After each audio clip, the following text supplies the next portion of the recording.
فراموش نکنید که کمک بکنید. این استودیو خرج دارد عزیزان من، خرج. خب پول باید بدیم که این استودیو چراغایش روشن بماند. علیس آن جنگجو که در صف رزم او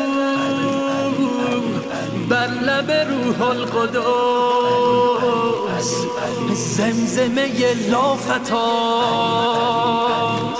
عشق علی مشتعل در نفس اهل دل، ذکر علی متصل بر لب اهل دعا.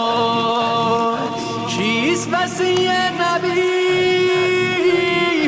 آنچه به خم قدیر به آیه بلغش خدا مدیحت سرا.